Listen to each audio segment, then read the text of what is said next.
नमस्कार, मैं हूं नेहल। स्वागत है आपका 2 PM शो में। आज हम बात करेंगे बंगाल चुनाव में हार के बाद भाजपा में हो रहे बड़े बदलाव के साथ भारत में मिले अब तक के सबसे खतरनाक कोरोना वेरिएंट के बारे में।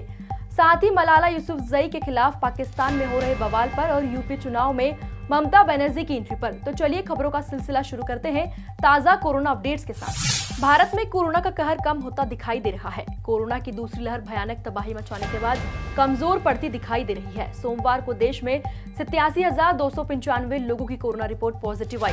63 दिनों के बाद नए मरीजों का यह आंकड़ा एक दिन में 1 लाख के कम रहा। इससे पहले 5 अप्रैल को 96,563 लोग कोरोना संक्रमित पाए गए थे। इसके साथ ही मौत के आंकड़ों में भी कमी आ रही है। पिछले 24 घंटे में 2,115 संक्रमितों ने जान गंवाई है। यह बीते 46 दिनों में सबसे कम है। बंगाल में मिली हार के बाद भाजपा में बड़े बदलाव देखने को मिले हैं। सूत्रों की माने तो 2022 में होने वाले यूपी विधानसभा चुनाव की रणनीति का खाका दिल्ली में करीब तय कर लिया गया है। दिल्ली में हुई राष्ट्रीय स्वयंसेवक संघ की बैठक में यूपी विधानसभा चुनाव मुख्यमंत्री योगी आदित्यनाथ के नेतृत्व में लड़ने का फैसला लिया गया है।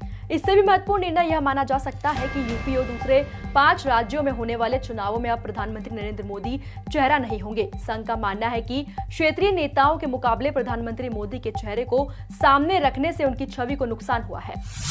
एक तरफ जहां देश में कोरोना की दूसरी लहर कंट्रोल में आती दिखाई दे रही है, वहीं दूसरी तरफ एक काफी डराने वाली खबर सामने आई है।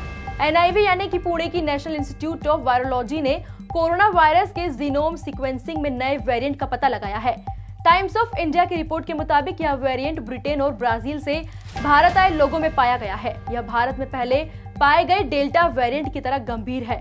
इससे संक्रमित लोगों में कोरोना के गंभीर लक्षण दिख सकते हैं। हालांकि राहत की बात यह है कि इस पर स्वदेशी कोरोना वैक्सीन कोवैक्सीन असरदार है। खबरों के हर पहलू पर है हमारी नजर। सलीके से दिखाते हैं हम सच्ची खबर। एक ही ऐप पर आपको मिलेगी देश दुनिया की हर खबर। हमारी सोशल वॉल के जरिए हो दुनिया से कनेक्ट। मोबाइल पर एक टैप कर फ्री में पढ़ें हमारा ई-पेपर। एक टैप पर देखें इंटरेस्टिंग शॉर्ट वीडियो। मृदुभाषी अखबार के QR कोड को स्कैन कर देखें खबरें। अभी इंस्टॉल करें मृदुभाषी ऐप। बंगाल विधानसभा चुनाव में ममता बनर्जी ने भाजपा के टॉप नेतृत्व यानी मोदी शाह से टक्कर ली थी, जिसके बाद से ममता बनर्जी अब TMC को देशव्यापी यानी कि पूरे भारत की पार्टी बनाना चाहती है।